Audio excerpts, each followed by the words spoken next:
ఇల్లు ఇచ్చి ఎన్ని 20 ఏళ్ళు అవుతుంది సార్. 20 ఏళ్ళు అయింది. ఇప్పుడు ఏంటి మెయింటెనెన్స్ లేక ఇల్లు కూలిపోతున్నాయా? లేక ఇల్లు కూలిపోతున్నాయి సార్. మిగతా వాళ్ళందరూ మీరు మా ప్రభుత్వం చెందిన వాళ్ళు కాదు, మీరు మాకు ఓటు వేయలేదని నిర్ణయించడం, ఆఫీసులకి దాన్ని తరిమేయడం కూడా జరిగింది సార్. ఇప్పుడు ఇక్కడ ఎంతమంది ఉన్నారు? 200 ఇళ్ళ.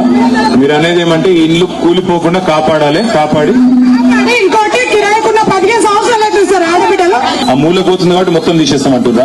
మొత్తం మొన్న మమ్మల్ని గండిపేట వాళ్ళు రావడం జరిగింది. నేను 15 సంవత్సరాల నుంచి దీక్ష చేస్తున్నా. ఒక మాట ఇవాళ వచ్చింది ఎందుకంటే మూసీ ప్రాజెక్టు పేరు మీద మొత్తం తీరంలో ఉండే 1,50,000 ఇల్లు తీసేసే ప్రయత్నం చేస్తుంది గవర్నమెంట్. దాన్ని ఆ పనికి ఇవాళ వచ్చినాము. మీ దానిలో కూడా ఏవైతే ఇల్లు పోతున్నాయో, మీ దానిలో కూడా ఏవైతే ఇల్లు కూలిపోతున్నాయో వాటి విషయంలో కూడా మేము ఖచ్చితంగా రేపు 16 నుంచి అసెంబ్లీ స్టార్ట్ అవుతుంది. అందులో ప్రభుత్వాన్ని అడుగుతాం. ఒకవేళ దెబ్బన ఈ ప్రభుత్వం చేయకపోతే 2 ఏళ్లలో మన ప్రభుత్వం వస్తుంది. వచ్చినాక చేయించే బాధ్యత కానీ ఒక రిక్వెస్ట్ ఇవాళ వాళ్ళది కూలిపోతుందని మనం పట్టించుకోకపోతే రేపు మీరు కూడా కూలిపోతుంది.